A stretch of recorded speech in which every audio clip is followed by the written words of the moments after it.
Кеңес одағы ыдырағаннан кейін Қытай бірден Орталық Азияның жаңа тәуелсіз республикаларына айтарлықтай аумақтық талаптар қойды.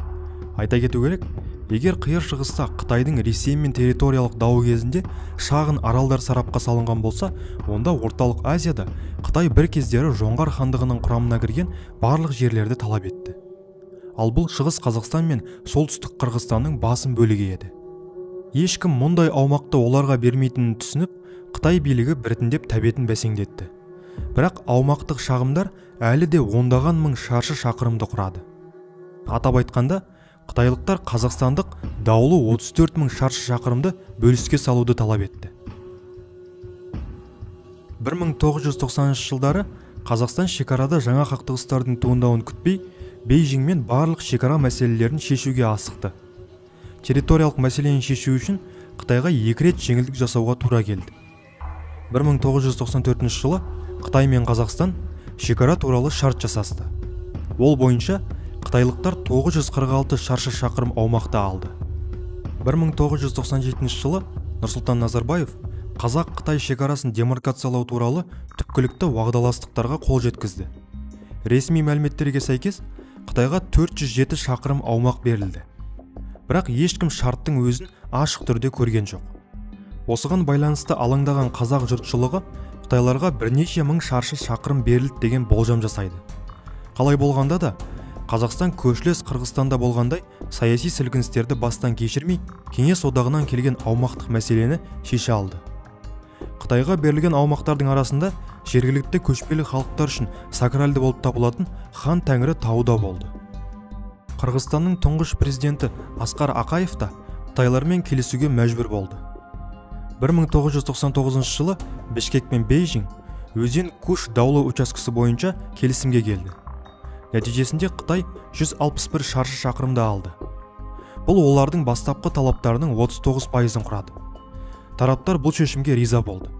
Бірақ қырғыз халқы бұл келісімдердің жасалуына наразылық білдірді. Бұл 2005 жылы елдегі алғашқы революцияның себептерінің бірі болды. Бұл аумақтардың барлығы кеңес заманынан бері шекара дауларының тақырыбы болды. Қытай іс жүзінде бар шекараны мойындамады, дейді қырғыз сарапшысы Марс Сариев. Қырғызстан мен Қазақстанның өздері шекара маңындағы проблемаларды шешу және оны құжаттарда бекіту үшін реттеуге мүдделі болды. Өзен Куштың сол учаскесінің мәселесі кеңес заманында шешілмеген. КСРО шекараны жеке өзі жүргізіп, сол жерге әскери бекіністер салып тастаған болатын. Айта кету керек, даулы аумақтардың көпшілігі посткеңестік республикаларда қалды. Қытай әлдеқайда үлкен жерлерді қайтаруға үміттенді, бірақ тиімді ортақ шешімге келу мүмкіндігін тапты.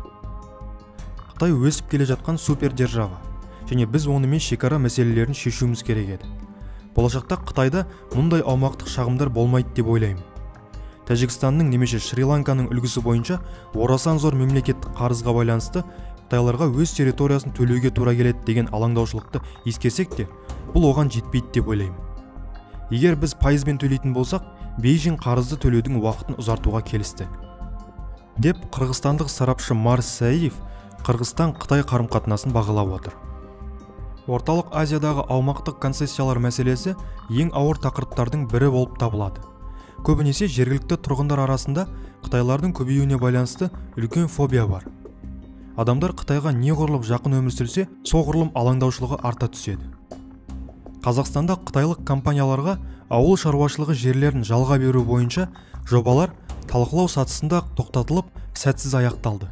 Ал Қырғызстанда қытайлық тау-кен компанияларымен даудамайды жергілікті халық митингілер мен погромдар арқылы шешіп отырады.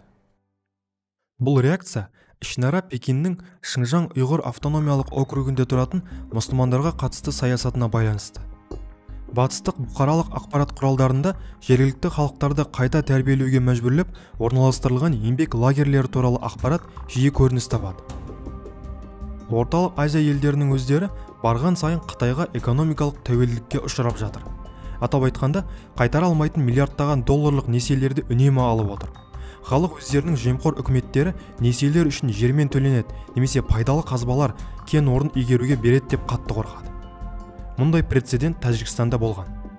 Өткен ғасырдың 90-шы жылдары көршілес Тәжікстан азамат соғысына тап болды. Сондықтан тәжіктер басқа мемлекеттермен аумақтық мәселелерді кейінге қалдырды. Сол себепті Душанбеге Қырғызстан, Қазақстан елдерімен салыстырғанда әлдеқайда үлкен жер телімдерін беруге тура келді. Бұл уақытта Қытай күшейіп, енді келісімге келу нұсқаларымен шектелмеді. Бұнымен қоймай, 2011 жылы Қытай Халық Республикасынан құрылған күніне орай Тәжікстан салтанатты түрде өз аумағының бір бөлігін Қытайға берді. Қытайлықтар 1100 шаршы шақырым жерді алды. Бұл Тәжікстанның жалпы аумағының 0,77%-ін құрайды. Тәжік тарапының мұндай жомарттығы көптеген факторларға, соның ішінде Бейжіңге деген үлкен экономикалық тәуелділікке байланысты. Оған қоса, Тәжікстанды әлі күнге дейін Эмомали Рахмонның авторитарлы режимі билік басында отыр. Оппозиция атымен жоқ. Мұндай авторитарлы режимде президент қоғам алдында танымал емес шешімдерге еш қиындықсыз бара алады. Сонымен қатар, берілген аумақтар Таулы Бадахшан автономиялық облысында болды. Таулы Бадахшанның жергілікті тұрғындары этникалық және діни тұрғыдан тәжіктерден ерекшеленеді және таулы аймақтарда тұрады. Сондықтан Таулы Бадахшан халқының пікірі Душанбедегі билікті аса қызықтырмады. Бұнымен екі ел арасындағы жақша ішінде жемісті ынтымақтастық аяқталған жоқ.